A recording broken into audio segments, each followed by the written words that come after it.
it's not okay, is it? You can't do things. You can't get away with that. And then he set up again. Did you see her in the racecourse gallop? I thought she looked really good. Yes! Pat, it's now been roughly 1,150 hours since Constitution Hill smashed up Lossiemouth in the Christmas hurdle. And still there's no sign of dinner. I don't want to mention this in the show because I feel that it's now becoming quite embarrassing for you. But 1,150 hours you've had approximately to sort this meal out. What I mean, have you just given up? No, I haven't given up. Because we should tell the people if it's never going to happen. It is going to happen. Okay, well, if I was you, I'd be a bit embarrassed by how this is going. Well, you ain't me. We're nearly in March. Don't be embarrassed. Okay, I'll leave it to that for the time being. Right, couple of lovely messages on YouTube, but again, I don't want to put these in the show, but this was lovely. This was from Chris Taylor. He said, just to share a quick story, I grew up 25 minutes from Cheltenham Racecourse. Don't think I've been to school or work for the last 50 years. My father was a racing enthusiast, nearly always a very small punter. When he took me to Worcester, Stratford, Warwick, etc., and you saw him put a fiver or a tenner on something, he usually won or we went straight home. When he died, as a family, we sprinkled his ashes from the last fence to the line. I live abroad now, but yesterday I booked flights to come over to see my family and go to Cheltenham. I hardly slept last night with excitement. That's what the sport we love means to us. And then he just did add this at the end, which wasn't great. He said, great shows. I've got evens that Paddy will slap chappers before the 20th episode. How can you possibly blame him for Q card? I mean, that's obviously easy. You decked it. But isn't that nice? Lovely. Okay. I thought you might say a bit more to me about that. But anyway, luckily this isn't in the show. And Connor said, just want to say thank you, Matt and Paddy. I love this show. I wait for it to come out every Wednesday. I'm recovering from bad depression and it makes me laugh from the stomach. That reminds me of before my mental health issues. Thank you so much. Probably the nicest message I've ever had over any show I've ever done. You're not alone. There's plenty out there that struggle, and if we can bring a bit of a smile, we're happy to do that. Okay. Right, let's kick on anyway. 1,150 hours. Hello everyone, welcome to episode 12 of Unbridled, still in association with our kind sponsors, BoyleSports. Extraordinary stuff, episode 12. I'm very excited about today's show, Pat. Our special guest, we can reveal straight away, I think, is going to be Charlie Deutsch. I've had some messages through about Charlie that made me laugh out loud in the car. If I read them out on today's show, I promise you this would be our last episode. Puts me in a difficult position. I probably wouldn't read them out, Matt. Yeah, I think that's a good idea. Anyway, Charlie Deutsch will be our special guest on the show. Only one place to start Unbridled this week, because the bridle has well and truly come off the Sir Gino story for the time being. Ruled out for the season. In some quarters, you could almost believe he's fighting for his life somewhere.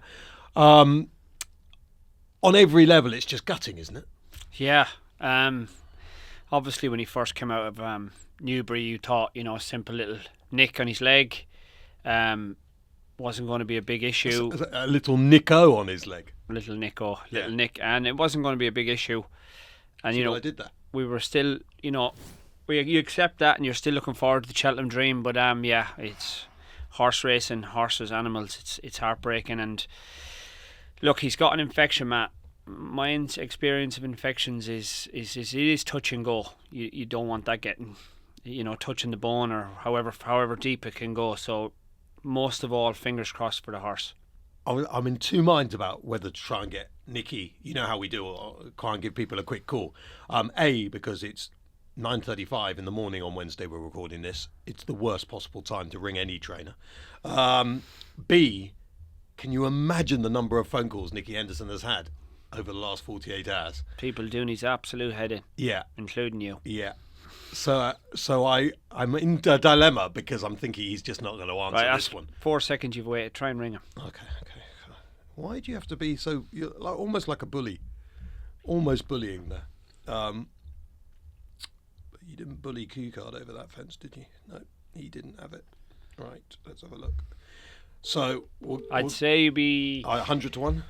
He's just not going to want 6 to to answer. 1. He's 13 not going to want to 2. answer. He's not going to want to answer. And Nicky, Chappers, are you right in the middle of something bad at this minute? Well, I'm just out with the horses, yeah? Can you talk while you're in the truck, or would you rather not? Well, I'm not. I'm on my foot. I'm out with the horses. Okay. Shall I call you later? Yeah, what's it about? Well, we're just in the middle of our show as always. It's just our Wednesday 1 minute or 2 minutes with you, but I can leave it for a few minutes and call back. Just give me, how long have you got? Oh, hours, Nicky. Yeah, well, I mean, just give me 20 minutes and I'll be back on this. I did say to Pad that you'll have been taking 6,000 calls over the last 48 hours, so we'll give you 20. Thanks, Nicky. Okay, well done, thanks. Top man. Well, that was decent anyway. Yeah, well done. I felt he wanted to tell me to F off until he realised we were live on the show, and then it's always a good bribery. I don't isn't it? think he's ever told anyone to F off, No, has he? he's absolutely amazing what he answers. To be fair, let's just talk about that for a minute, Pat, because it is a really good discussion point. Social media since Sir Gino, Henderson couldn't get the horses right in 2024. Now he's messed up Sir Gino. Then we've had some people saying this is all down to bookmakers. And they talk about the anti-post markets, like punters have done their conkers. Like the lack of reality of how little money goes in those anti-post markets, even at Cheltenham, it's minuscule amounts compared to what's bet on the day. Minuscule. It's just the anti-post scene for Cheltenham. Yeah, it's blown out of all proportion, effectively to sell the game.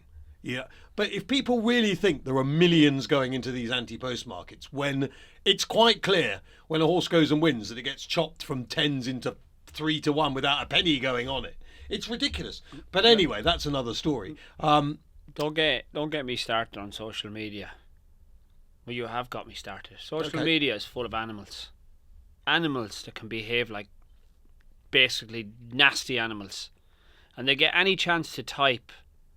Like a boxing ring full of people fighting each other.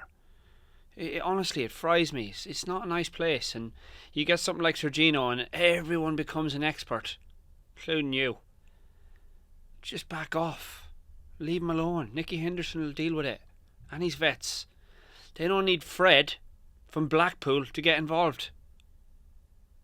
I love Fred. What's wrong with Fred? Well, it's One just of my a name. nicest correspondents. You get these lads who suddenly turn out to be vets overnight and experts. Back off. My tortoise was called Fred. Yes. The biggest problem with social media for me is this. I don't mind, and it's lucky I don't mind the slagging. I get it on a daily basis. It's fine. And most times when you respond to the slaggers, they send you something nice back. Most times. Not all the time, but most times. Obviously, there is a small group of people that I know, and I know who they are, who can't wait for me just to type something that's a bit iffy or could be read a different way, and they will always go for me every time. And it's the same small group. Some of them, 2 or 3 of them are journalists. Like, they will go for me. And I get that. They don't like you. They don't like what you're doing. That's fine. They're cowards. I called one of them out once. He's well known.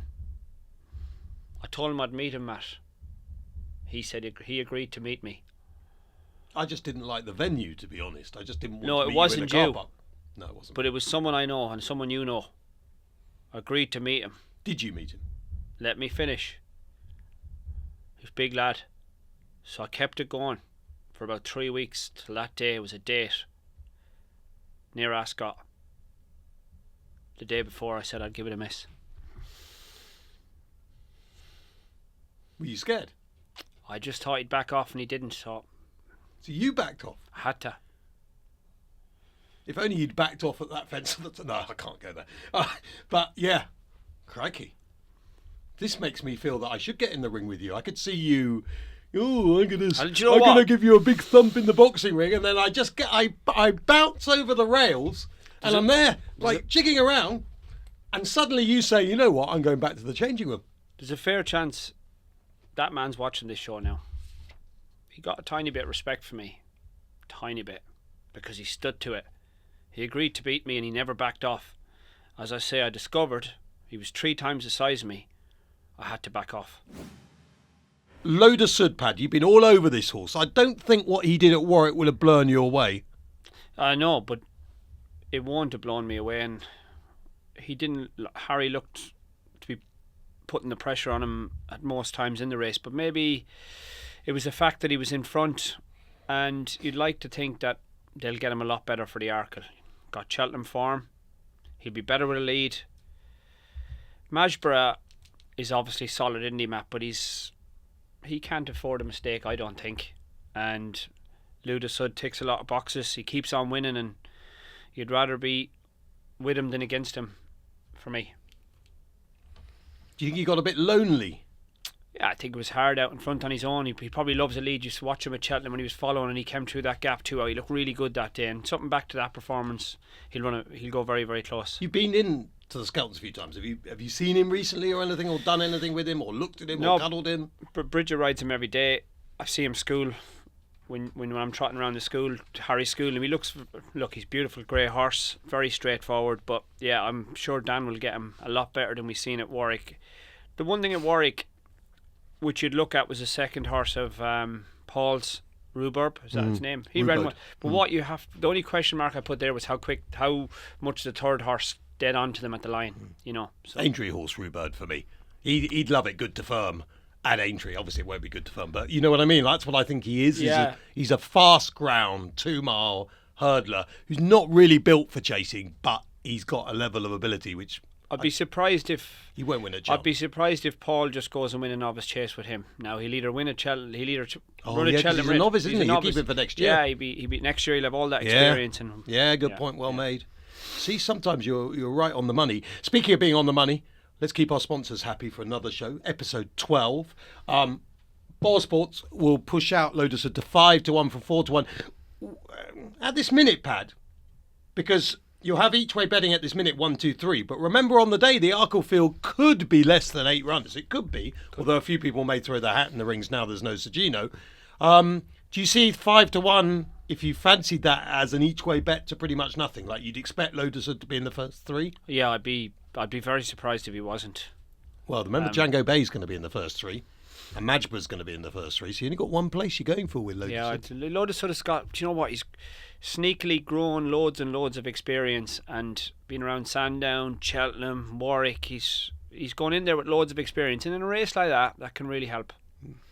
There's one horse out there of Hendo's that has always been considered special, but has been a bit disappointing. But suddenly, why are you looking at my hair like that? Because I'm waiting for which horse you're going to come out with. Why were you looking at my head? Because I'm hearing, how many shows did you say? 12. Yeah, I'm still figuring it out. Go on. Well, Fergal O'Brien's still figuring you out. And how many years did you ride for him? If you include Twistons, nearly 17. 17. He's still not got on your head, so don't you worry about my sticky uppy hair. Jeriko de Reponet is the horse. Always been considered talented. Has blown out chasing, but Pertemps qualifier. Did that catch your eye? Yeah, it did, yeah.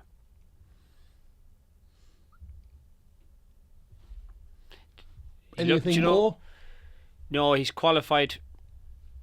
You know, he'll improve from that, wouldn't he? And Nikolai Chastel.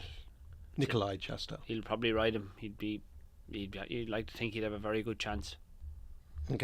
Okay, enough said. And what you got to remember at Pertemps, Matt, it's not a race you can actually be that clever with anymore. Not anymore. No. And he's on the line of a mark that's very, very competitive. So I'd say if you're ticking boxes, Matt, do you ever tick boxes? I don't think Can you do that? I don't think I've ever ticked a box. Well, I've always had the cross in my boxes. If you put 8 boxes in a line, right, it's a square. I'd say he's ticked 7 of them. Still, Valentine's Day soon. We're all ticking. Or whatever. Right. Yes. Move on. Jeriko de Reponet is going to be boosted by BoyleSports quite significantly to 9-1 for the Pertemps final from 6. I like that. It's a tricky race, but it's still 3 points bigger. So if you fancy Jeriko, check out the BoyleSports people for that. I want to talk about Joyeuse, William Hill Hurdle. Not qualified to run at Cheltenham. I think this is an utter disgrace. And this again goes back to social media. We've got to talk about social media with this. People saying, "Oh, Hendo knew the rules." No, he didn't. No, he didn't. That's the whole point. That's what you don't get. He didn't know the rules, because the rules we'll come to in a moment. So that's one thing. Secondly, the other thing people say is that the horse could have run more last season, etc., etc. Well, the horse had an issue. He was difficult. She was difficult to train, Joyeuse, which is why she didn't run very much. In every aspect of that hurdle race, she was outstanding, I thought. Jumping, travelling, finishing. But could she not run in the Mayor's Hall, Matt? She could, but she's way off that as far as ratings are concerned. Is she? Yes. Yes, she is. Yes, she is. Well, she went up £15. But she's still £30 off what you'd expect. Like, you'd think she was going to take on Lossiemouth and Brighter Days Ahead and things like that. Incidentally, just while I mentioned that, I did get a message from Michael O'Leary today about Brighter Days Ahead. My message to him was, I thought it was didn't hide, not like you, fanning around, not really getting to the point. I just said, fancy telling me you were going for the champion hurdle, Michael. To which he responded, no, which was to the point. Not even thinking about it till we see how she is the week commencing the 3rd of March. If she's okay, then we will discuss and decide. But why is that significant? Because there's been online over the last couple of days or so, there has been movement for Brighter Days Ahead for the champion hurdle. But when you hear that from Michael O'Leary, what that tells you is any of that movement has no substance, really. Wherever it's going, whether it's being backed or whether it's drifting, there's no substance from the owner until the 3rd of March. But anyway, coming back to Joyeuse. Did you see her in the racecourse gallop? Didn't tell me an awful lot. No. What did it tell you? It told me plenty. What? She's extremely well and hard held. 4 legs and a tail. You done nothing. I thought she looked really good. Like paddock inspection. You know nothing. Okay. I mean, you'll just find anything to beat Constitution Hill, won't you? Even though you know he's an absolute certainty. She could. Hold on, it was Lossiemouth last week. Now it's Brighter Days Ahead. No, and is it going to we be haven't next got to next Lossiemouth week? yet. Is it going to be Burdett Road next week? We might have to supplement Kyber. Yeah, 1,150 hours you've had to sort dinner. Nothing.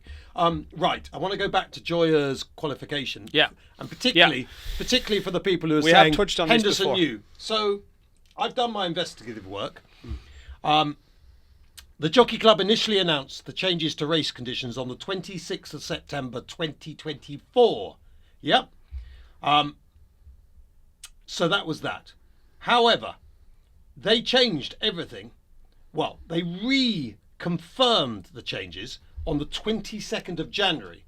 So the original changes said novices, had to run certain amounts of time. Then, on the 22nd of January of this year, only a few days ago, they changed it just to re-emphasise that it wasn't just novices but older horses as well. Now, for those people on social media saying Henderson knew the rules, well, though he didn't know the rules before the 22nd of January, if you're plotting a horse for a race in March and the rules effectively are changed on the 22nd of January, I'm amazed the racehorse trainers out there are not up in arms about this. I'm amazed. I would think there's almost action you could be taking. If your horse was qualified on the 21st of January but not on the 22nd of January, and you're preparing your horse for a race in March, if I've got my facts right, and I will hold my hands up on the next show if someone comes back to me and says, this is wrong, but this is what I believe is the case, then I'm amazed that there isn't a whole group of trainers up in arms about this. It's been very quiet. Hendo's been quite calm about it. I mean, we'll speak to him about this. Nicholls I'll ask as well if we ring Nicholls, which we will do, trust me. What do you think? Yeah, we've obviously brought this up on the show before, and look, is it something that could be reversed because there's enough time, and I'm sure the trainers and owners are getting involved on this subject. Dinoblue, Allegory Devassi.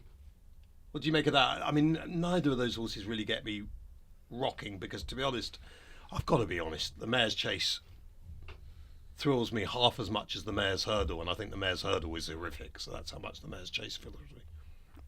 Yeah, look, you could run the race again. You could switch them round. It's the same horses every year in this yeah. race, isn't it? Well, who do you fancy more, Dinoblue or Allegory Devassi? They run in the Mare's Chase. Dinoblue. Okay. BoyleSports go Dinoblue 3-1 from 5-2. I bet you can't wait to back Anti-Post in the Mare's Chase. One of the most miserable races in the world. Right, so that's the Mare's Chase, but it's a boost because we ought to just keep our sponsors happy, so don't want to diss it too much, do we, Pad? Have to keep people on side occasionally. That's something that you and me could both consider. Grand National weights yesterday. I Am Maximus, 11 stone 12. Have you got an early fancy in a race that looks sure to be dominated by the Irish again, isn't it? It does. The Can-Do kid does stick out a bit. I think his form over the national fences last season is a massive plus. Obviously a very good winner in the Coral, which used to be the Hennessy. I just thought 10-11. Does he lack a tiny bit of class to beat an I Am Maximus? Possibly, but you know, at the weights, that's the one I liked. Okay, Can-Do kid. You?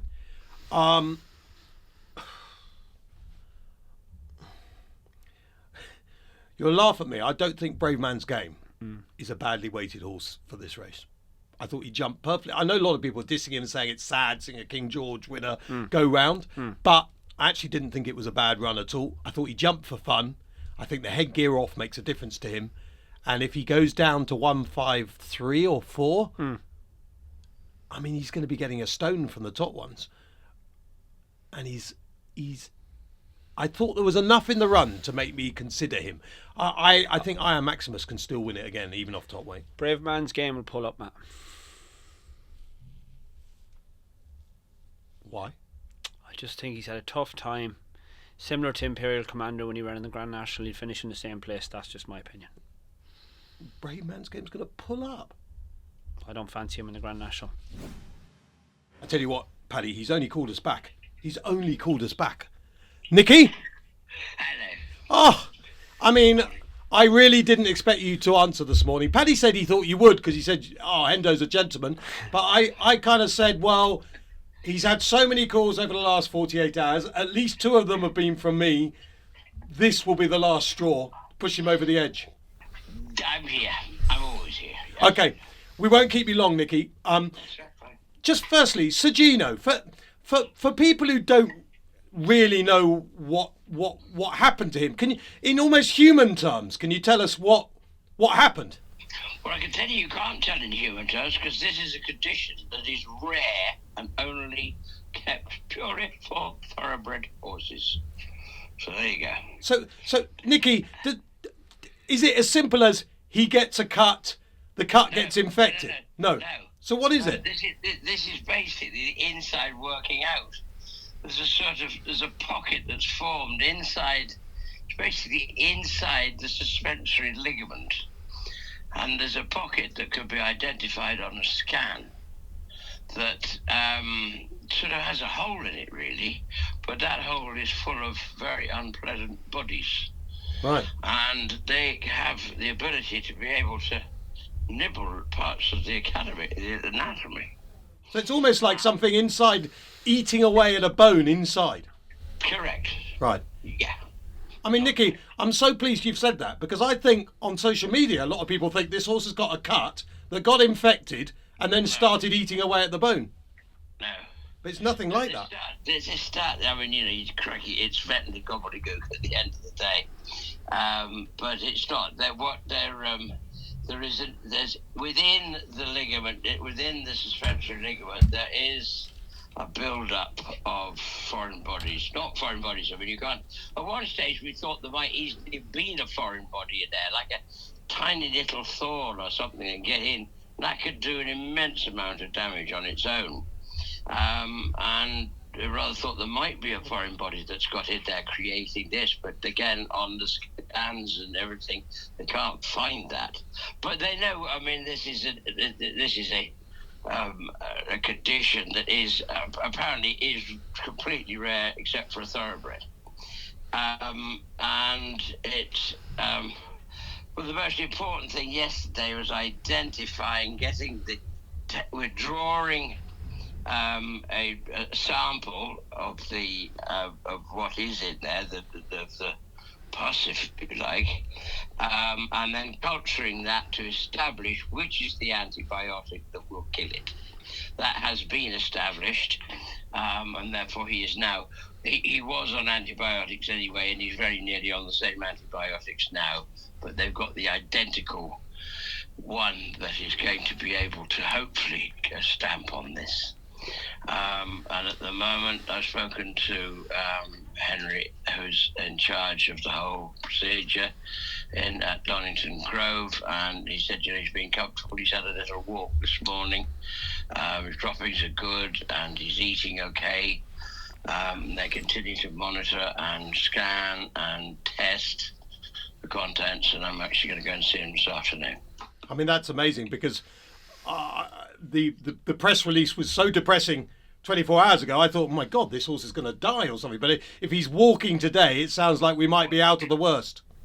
No, he is, to all intents and purposes, he is still in intensive care and critical. Crikey. Well, I mean, we are hoping, but he's, as I said in the bit last night, he is comfortable and he's eating. I mean, he's probably fairly unaware of what is happening. He isn't sound because it's sore, but on the other hand, he's able to walk. I suspect they're wanting to walk it to keep it moving, and I'm sure that's important. I don't understand these things probably any more than you do, but I mean, it is, we're trying to avoid saying it's life-threatening, because although it technically is, we don't want to. I'd rather not, Yeah. It is. No, it's not over by a long, long way, and we're aware that he's going to be there for some considerable time. This isn't going to blow away overnight, that's for sure. Just gives you a chance, though, for one of the great comebacks, isn't it? You've had Sprinter Sacra, Constitution Hill, and now it's going to be Sir Gino. Well, this is up to our horse, our boy himself, but it's not. I think it's up to the vets, really, not me or him. I think, as I say, the horse. I think when you're dealing with a fit horse, it does help. A fit and healthy horse. It probably does help. It makes it easier for them to fight off these situations. And he's, cracky. I don't know what one can say really, but as long as he's comfortable, that's one thing.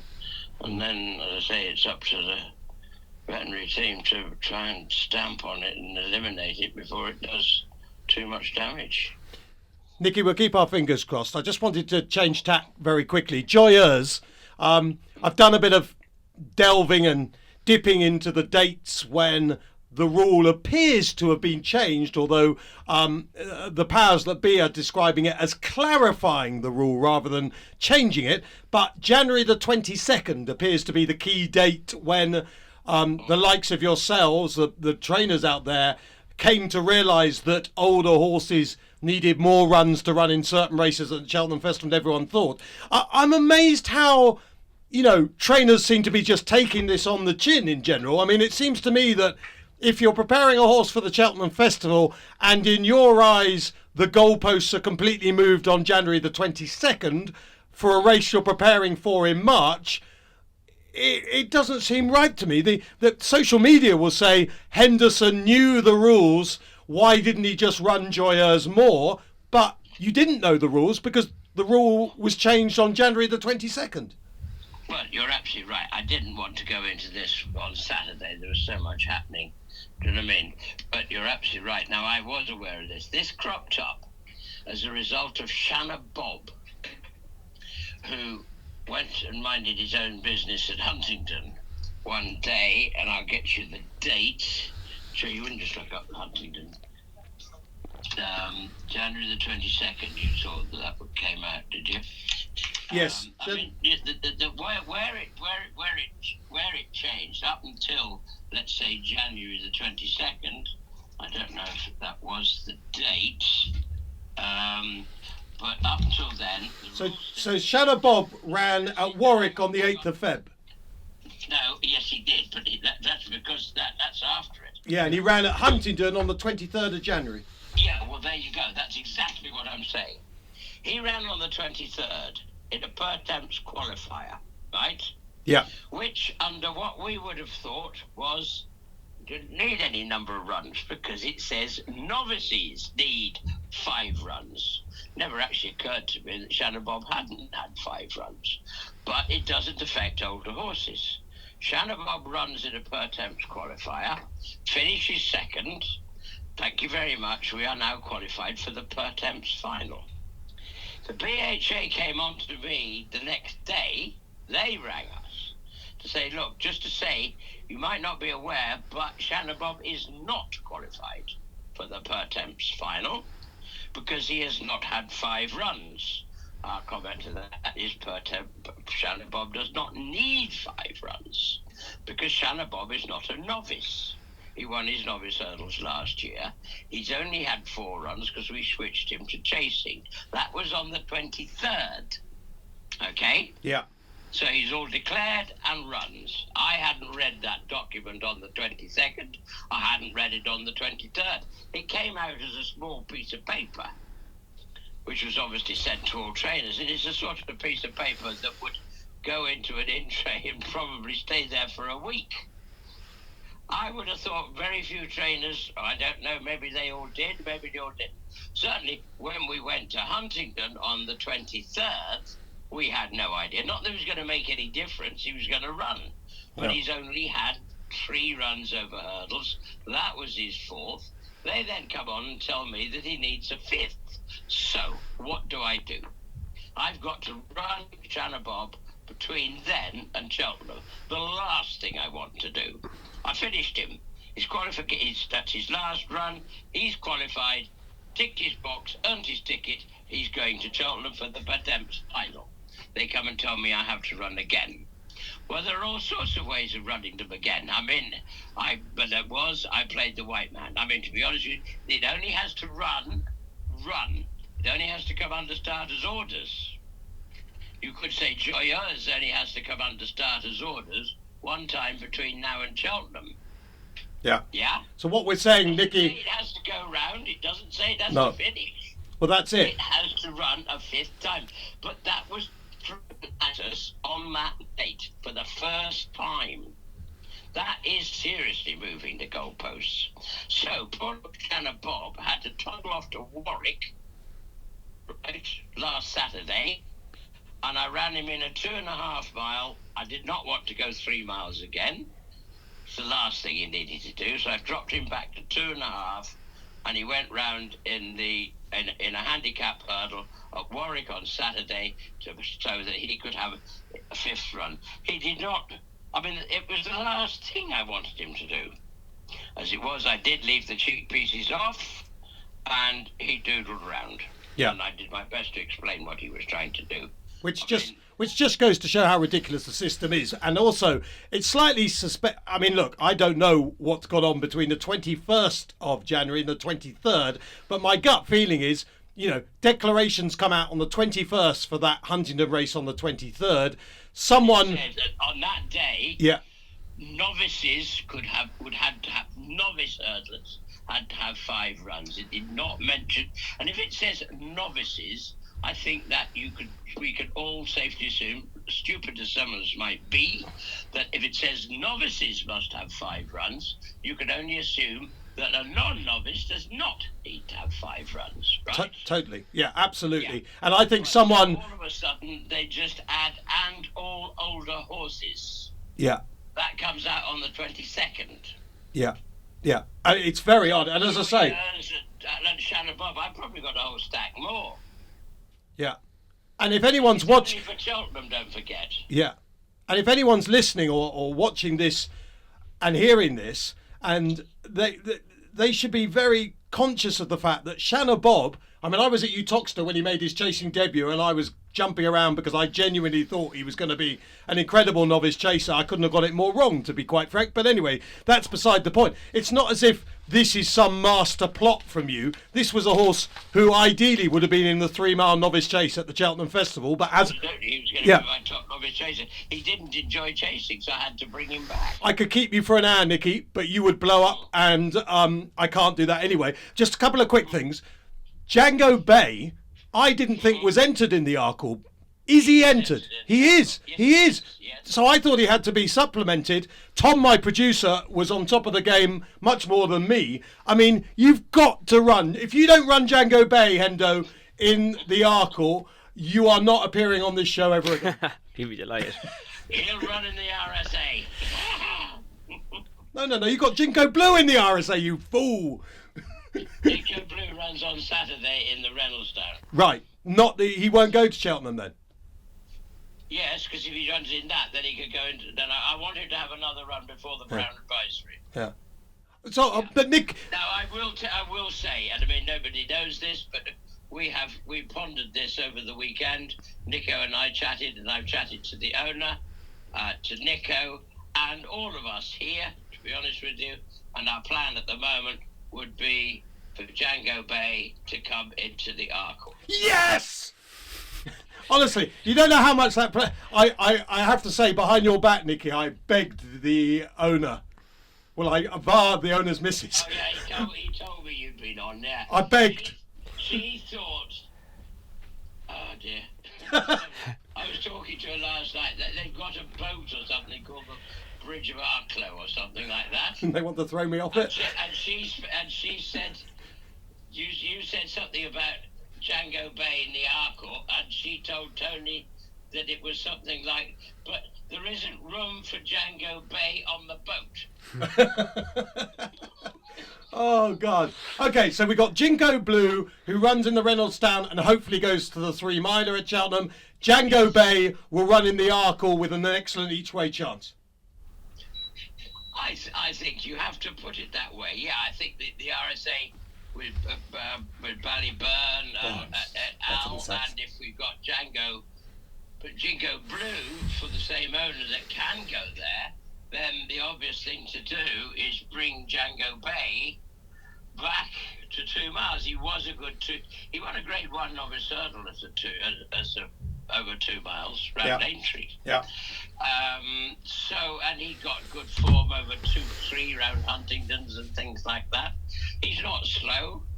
Our biggest question, would he stay 3 miles? So the natural thing, I suppose, to do is eliminate that question and say, is he fast enough for 2? Henderson, you are a legend. Just finally, all the other big horses, exactly where you want them at this minute. The John Bonds, the Lalambas, the biggest of them all, of course, the absolute certainty for the champion hurdle, Constitution Hill. They all had a nice bit of work there. So the first of their sort of, it's 4 weeks yesterday, so they're starting, their build-up is in earnest as of yesterday, and all went well. And I've reminded Paddy, it's now just about 1,150 hours since Constitution Hill destroyed Lossiemouth in the Christmas hurdle at Boxing Day, and neither you or I, Nicky, have been anywhere near a luxury dinner. I quite agree. Yeah.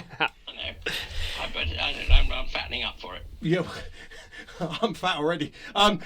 Just one question from Paddy, Nicky, and we'll let you go. No, there's no question from There's no question from Paddy, Nicky. Just like thanks, you keeping us, I feel, in a job coming on this show every week, and we really, really appreciate it. Yeah, you really are. Hey, listen, I enjoy talking to you. Thanks so much. We're always here. Thank you. Pleasure.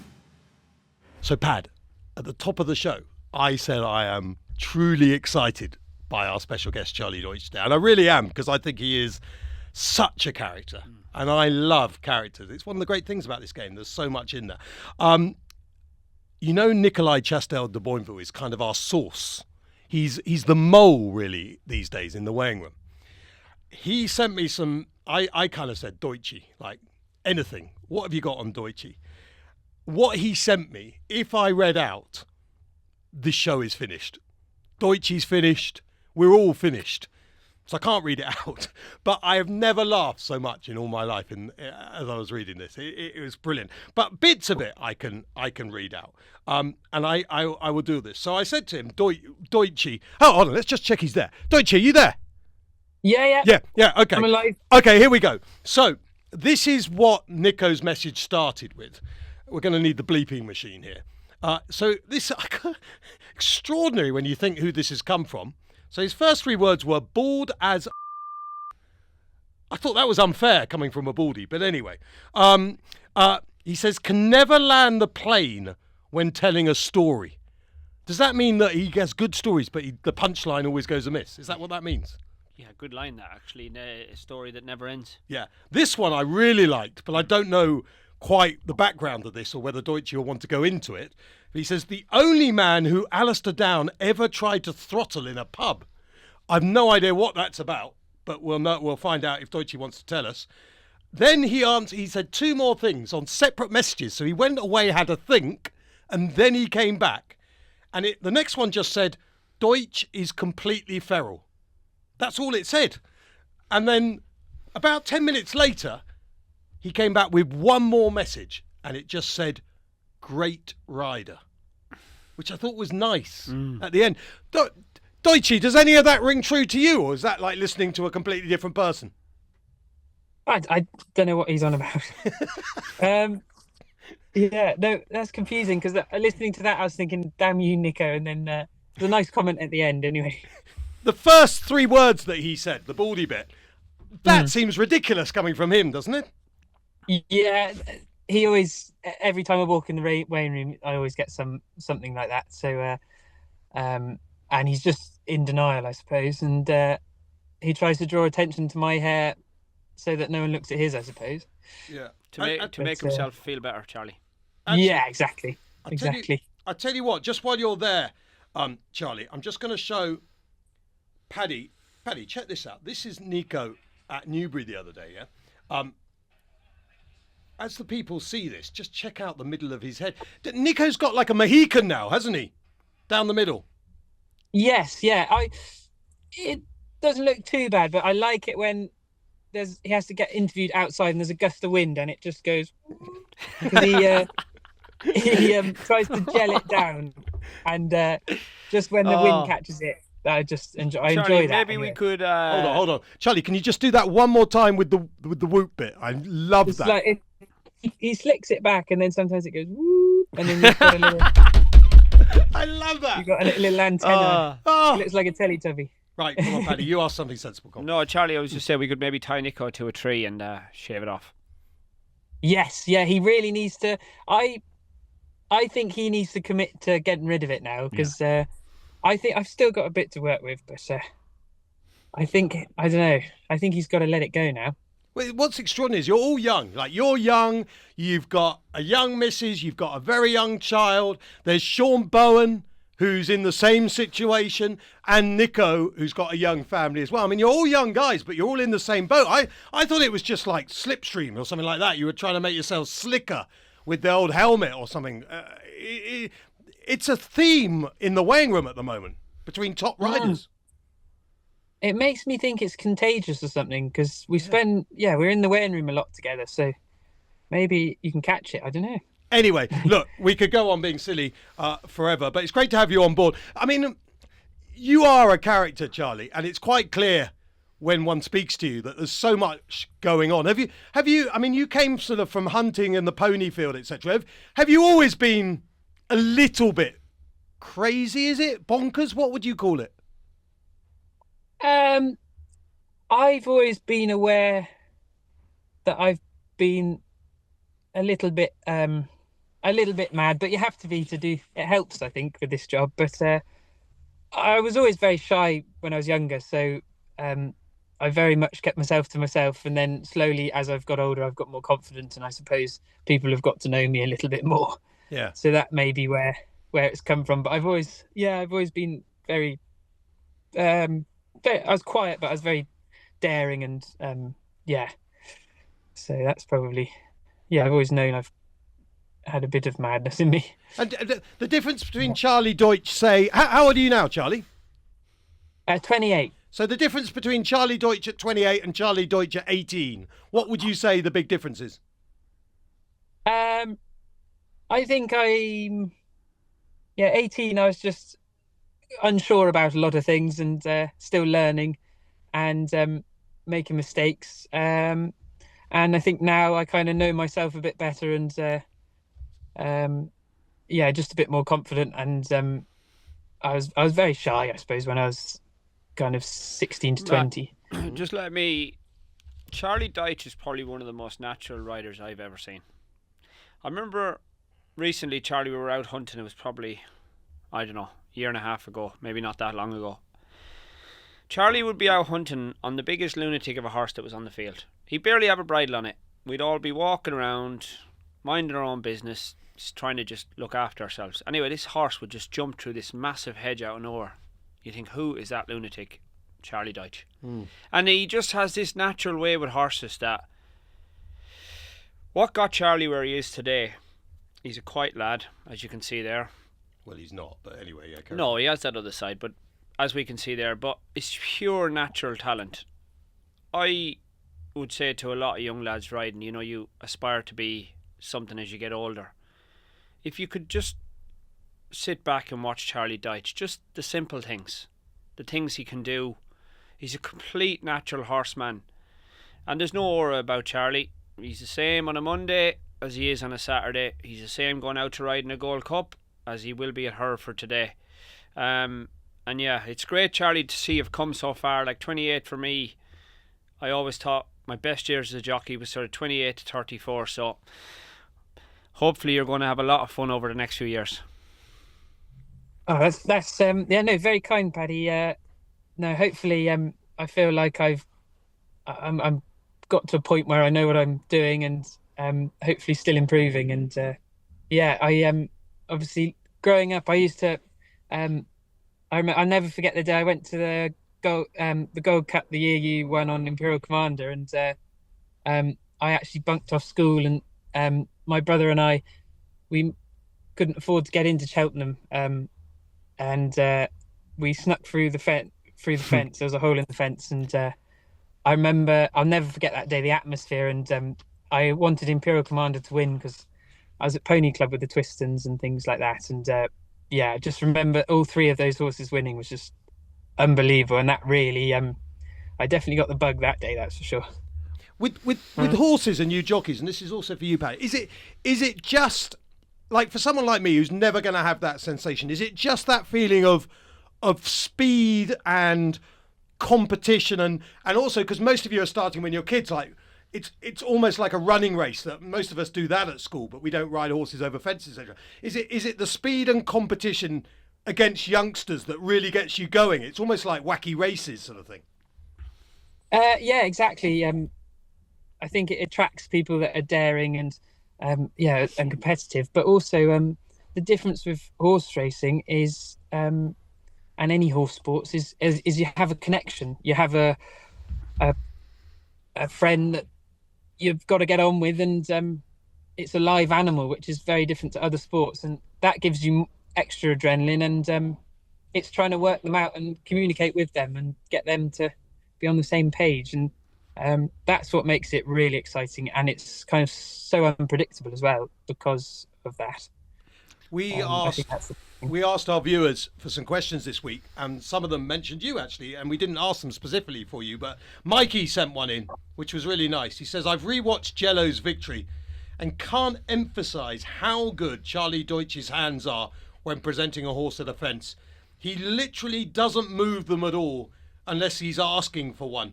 And I wondered if Paddy could give an insight into this. Paddy, you've talked about his riding, but the style Charlie has, which is kind of, is it the Ruby Walsh style where you just let the horse do the decisions rather than the jockey, or is the jockey still doing decisions without us seeing it? Yeah, just to touch on answer a couple of questions, you go back to Charlie's question about riding race horses and winning. For me, riding race horses was freedom. That was the one word I describe riding horses to anyone. And even more so race horses, where you can just gallop off in the middle of this field and be on your own. So that's what, for me, was what I loved about riding race horses. Charlie's hands, Charlie, like we've spoke about before, he's doing absolutely everything, but he's doing nothing. Now, you wonder how can that be possible? Well, his mind and his rhythm with the horse is just incredible to watch. Like I watched him down to last on Saturday, and it wasn't really a stride there, but man, he did something that it's not anyone can do. Like he half went. He doesn't normally do, but he went for a stride. But he left enough room that if the horse put down, he was going to be able to get himself out of it. Now, when you see a bit more of aggression in a Tony Mackay or a Richard Johnson, when they went 1, 2, 3, and when their horse put down, the consequences were going to be a lot worse. Whereas Charlie always gives them the breathing space that if they don't want to come on that stride, they have enough room to figure it out. Does that make sense at all, Charlie? Yeah, yeah, definitely on Saturday. When you talk about Joyeuse, that was the one I thought, oh God, I got that wrong at the last.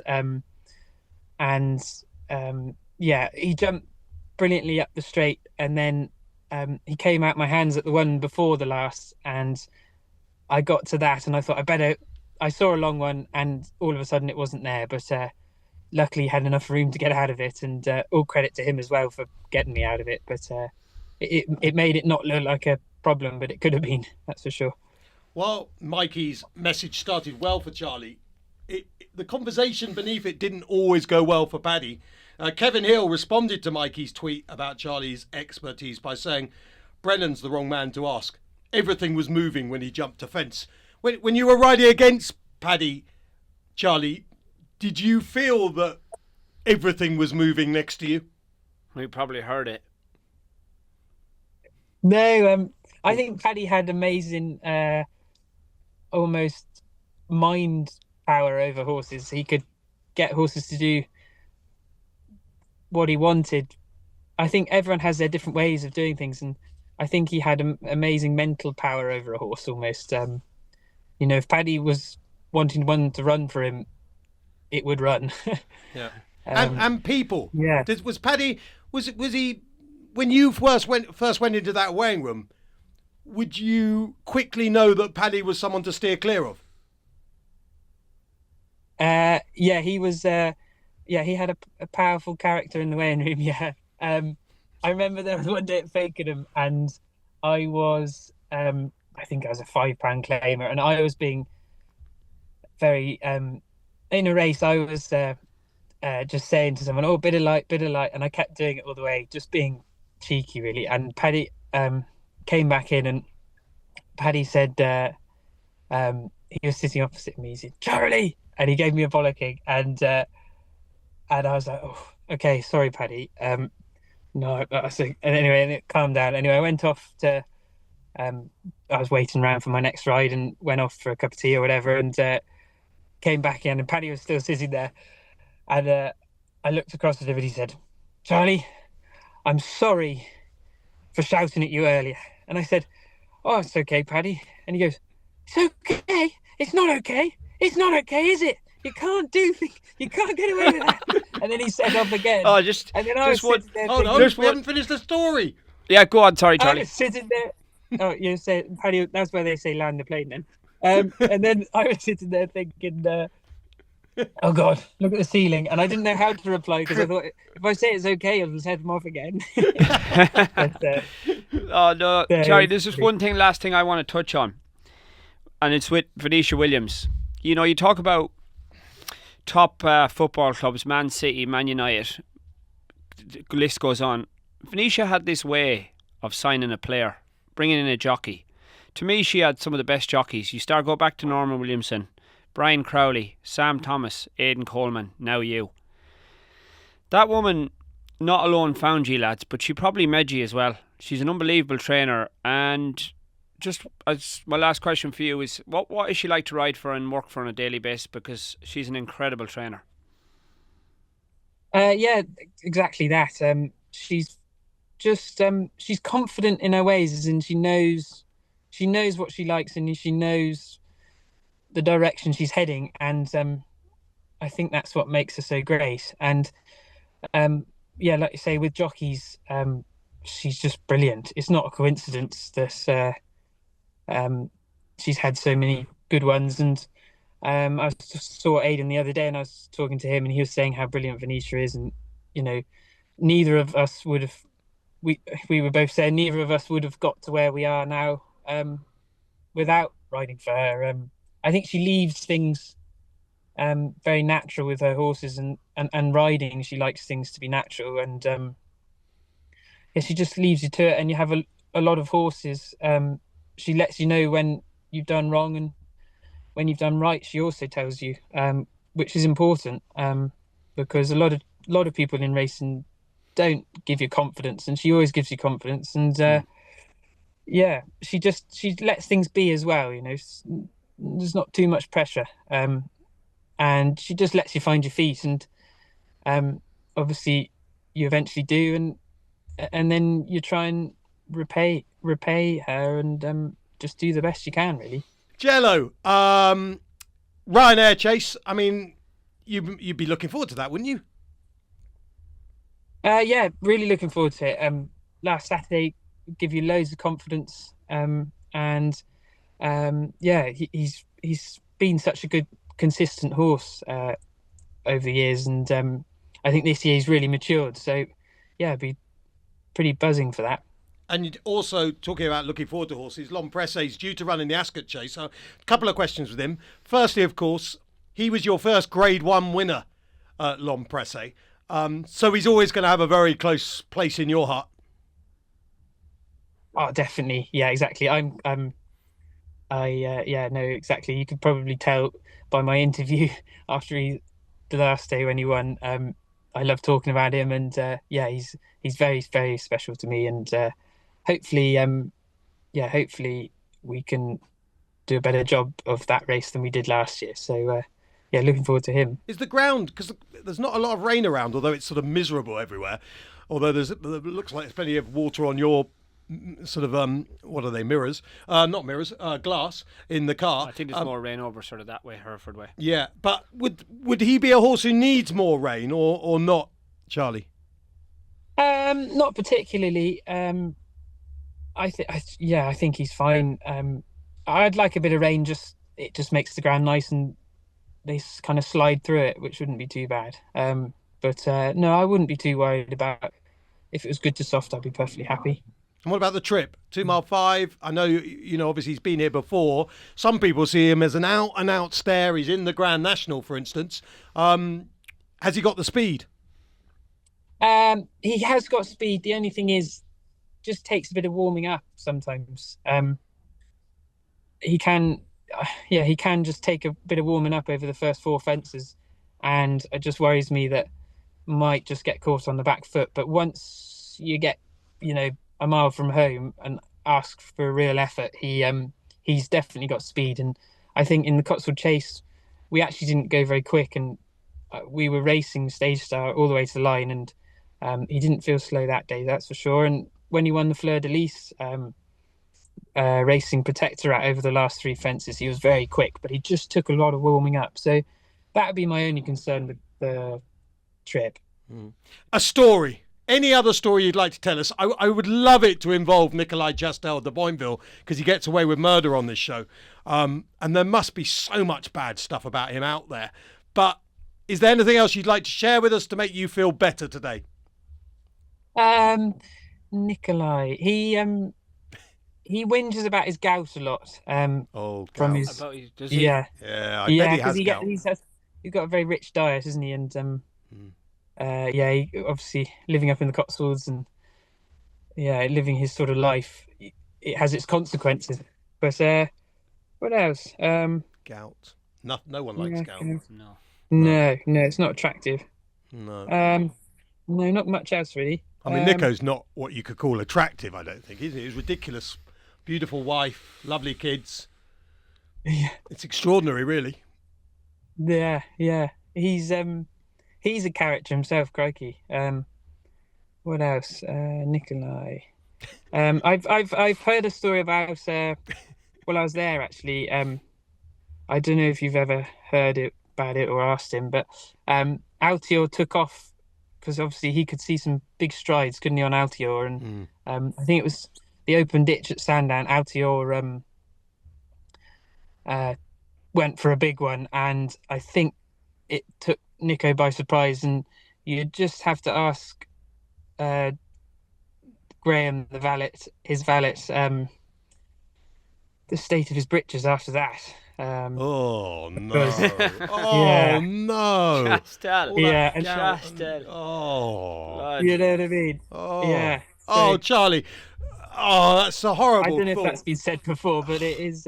Oh. It's a thing. It actually happened Oh. because everyone thought he was joking at the time when he said it, and Graham Ginge, the valet, said, "No, it's actually true." Oh, Charlie, we're going to let you get off the Hereford with that thought. Okay. Oh, Chastel, can you believe it? I can. Oh, waste of britches as well. Charlie, you've been an He absolute... probably didn't wash them, signed them, and auctioned them off to charity or something awful. Yeah, send them back to France. Charlie, you've been a star. You've pulled in on a work day. Everyone who comes on board this show and makes it fun for us, we can't thank you enough because basically you make the show. So have a safe day at Hereford, and good luck for the rest of the season. And we'll look forward to a big weekend, hopefully for you at Ascot, and keep doing what you're doing because you're doing it so well. Brilliant. Thanks All, very all much, the best, guys. Charlie. Very best of luck All the today. best. Be watching you. Thanks, Paddy. Come on. So, Pat, we asked the people on social media, essentially X, once known as Twitter, for some stuff, and we've got loads of responses. Some of them that we can repeat, some can't. Tom Scudamore got involved. How would you say you got on with Scoo? Because he was stylish, classy, good, from a great family. Dad was multiple champion.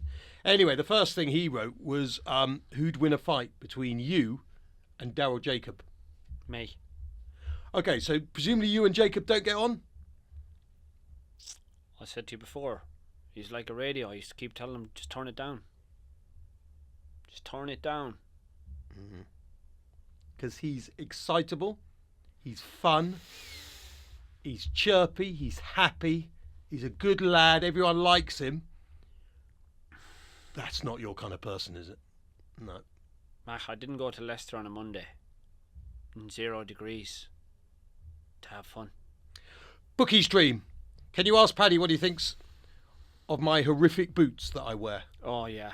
Oh, God. Oh. It is. He shouldn't be let into the races to start with. Wherever. He shouldn't be let into his house with them on, let alone into the races. Shocking.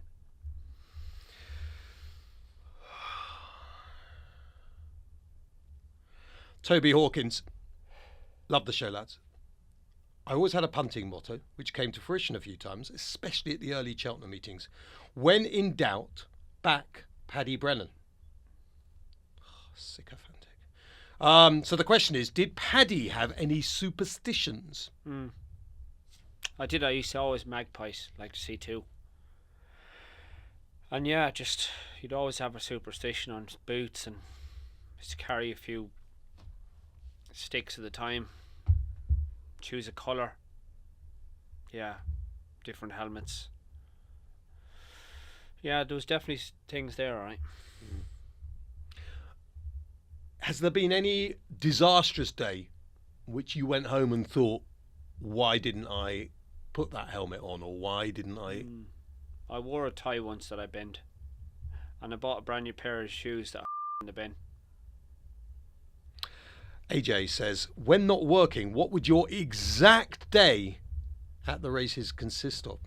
Pub and breakfast at 9 a.m, quick trip to the bookies, no details spared, please, lad. What, when you're not working, Pad, what would your exact... I mean, I think it's a very hard question because presumably it wouldn't be the same every day. What do you do outside of racing, I think, is the general gist from AJ. Oh, I love a game of golf. Do you? I love to So play boring. golf. Yeah, get So up. boring. Golf's a full day job. You can't be rushing there. You can't be rushing back. So yeah, stay in a hotel the night before. Bit of breakfast.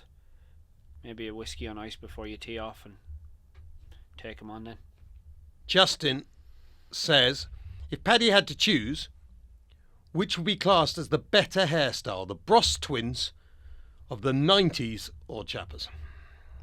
I don't actually know what the Bros twins of the 90s looks like, but I don't think anyone could be look worse than Chappers, to be honest with you. Paula, this is a great message. Can Paddy tell us the longest, most detailed conversation he's had with a jockey during a race? Yeah. Probably Robbie Dunn in the Grand National rode single farm payment, and we were just together the whole race, and I think we spoke about every jump.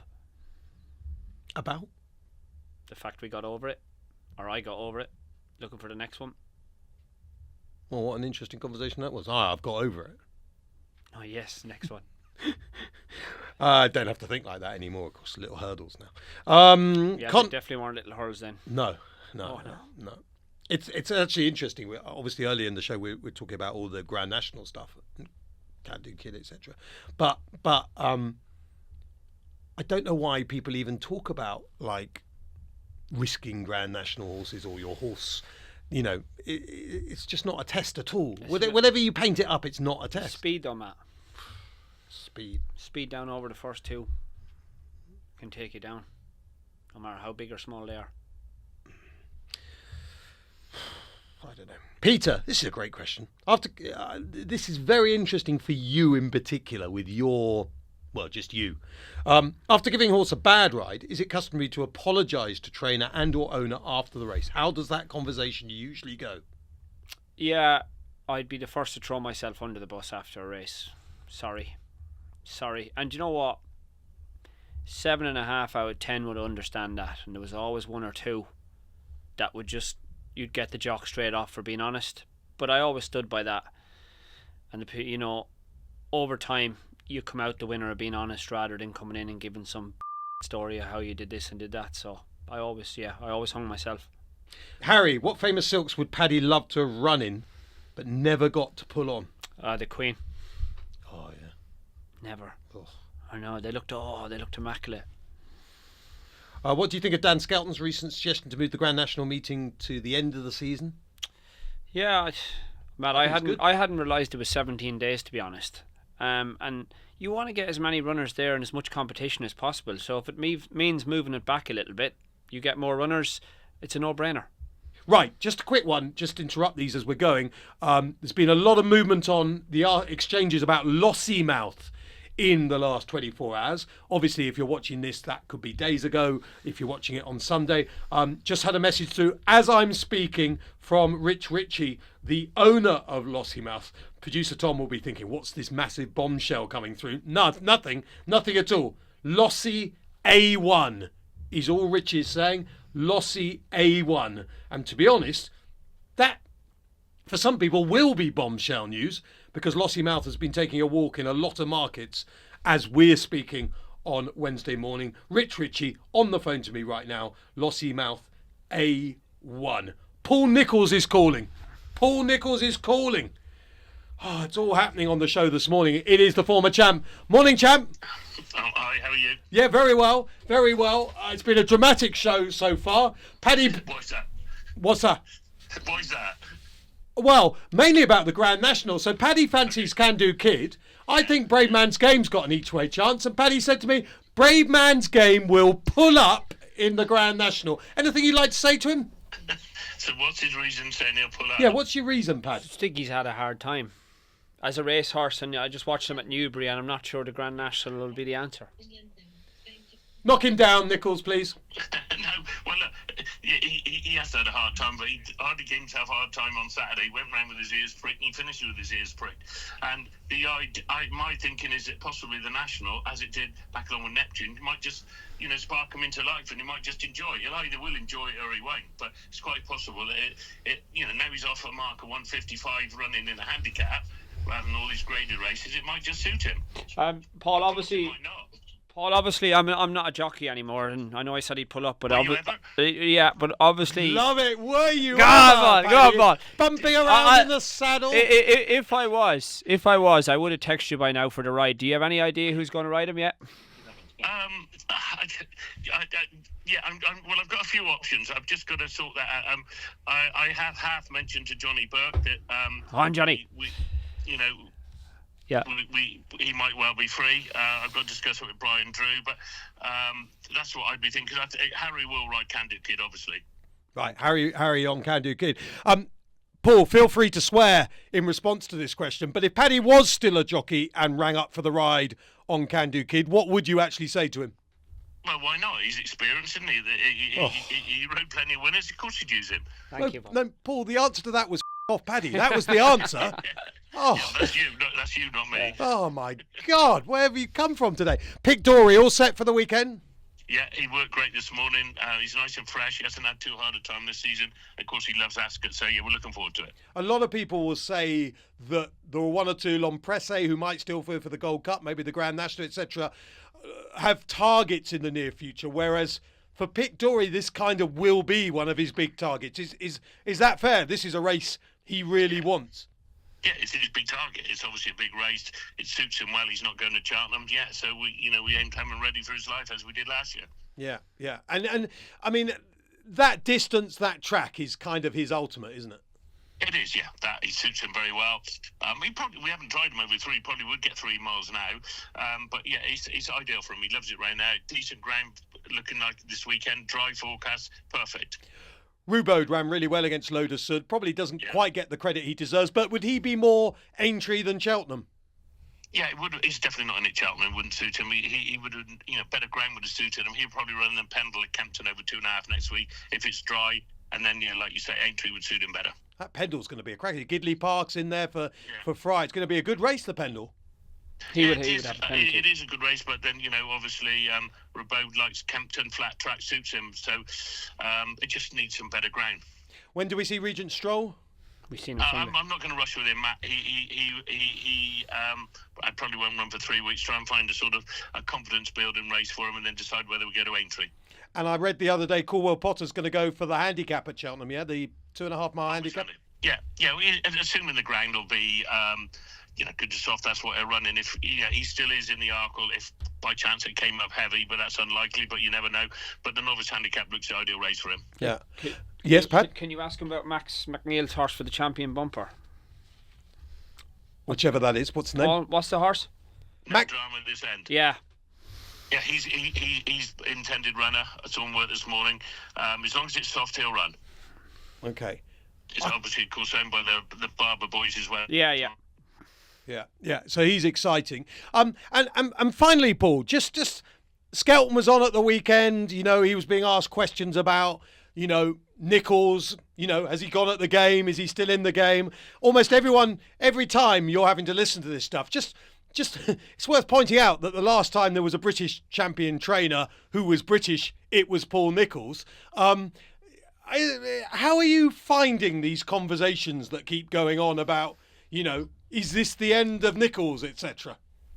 Well, look at the trainers' table at the moment. I think we won over $1.5 million in prize money and we're second, so we haven't been doing too bad. Yes, we could do with some better quality horses. You can always do better and can always want for more, but we're happy where we're going. To be champion trainer 14 times has been amazing for us, and we'll get back there again. But this year we probably haven't got the strongest squad ever. But yeah, I love the game as much as ever, and we're not gone. That is for sure. And Skelton, if he thinks that, he knows different. But I don't think that was the conversation because I heard it. Yeah, Matt, you're stern there now. No. He was asked. Skelton said Nicholls would be back. I'm not saying he didn't say, but he was asked the question, like, will Paul be back? And it must be a bit weird if you're sat at home listening to your lung protege and he's being asked, will the main man come back, sort of thing. So I'm just wondering how it feels. I'm not saying Skelton didn't dish you in any way whatsoever. I want to make that absolutely clear. I was watching it, and listen, any team doesn't win the Premiership every year. It's impossible. It depends on the players you've got in your squad, and it all changes. And yeah, we need to do better, and we need to buy some better horses and get loads of youngsters coming on through. But we've never been gone. We never will. And as I said, I enjoy as much as ever. We just need things to change a little bit, and it does go in circles a little bit. Dan's young and driven, and big squad, and doing very well, and a mighty proud of what he's doing. I love the questions from the viewers. We've got loads still to do, so we'll do more of those next week. So thank you ever so much for getting involved with this show. It is a show that without you, we are nothing. Particularly you, actually. I'll be something. We're giving another Unbridled cap this week. We want to know your most memorable Cheltenham Festival moment in the YouTube comments below most memorable Cheltenham Festival moment, and you could get one of these beautiful. Can you just model it, Paddy, please? Model it, please. Look straight down, camera 2 over there. Yeah. Some people suit caps, and some people don't.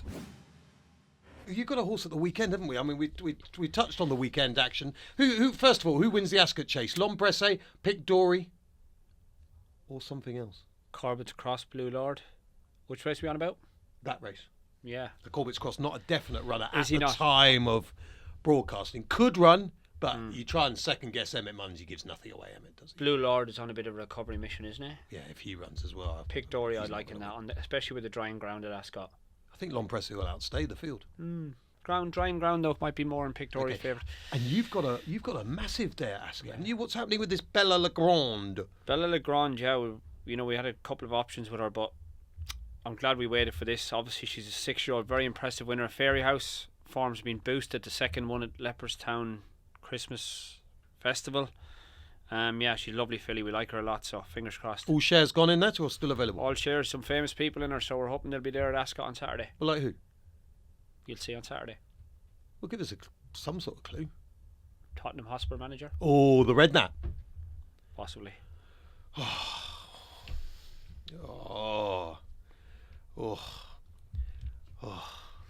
some great times in the old dressing room there at Spurs when Harry was there. Took me down to see one or two of the great players. Okay, right. That's just about it. Obviously, though, we've enjoyed today's show, but the world is a tough place.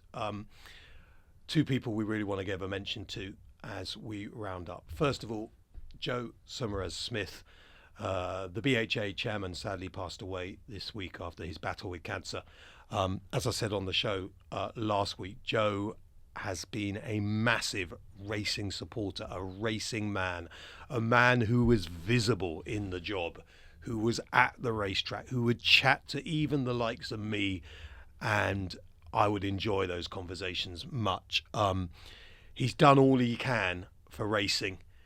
He's got a wonderful family, and it's sad that Joe sadly lost that battle this week, but he's left behind him so many memories, and so many friends are going to miss him. And Michael O'Sullivan remains at the time of broadcasting, which is Wednesday morning, in intensive care in hospital over in Ireland. And I think, Paddy, all we can say is that, like everyone else, we sit in this studio thinking of Michael, thinking about the dangers of the sport, and just hoping that he pulls through. Yeah, definitely. Please God, Michael, lovely lad, and yeah, we're all thinking here right now, and fingers crossed. Yeah, let's hope we have better news of him in Unbridled episode 13. This was episode 12.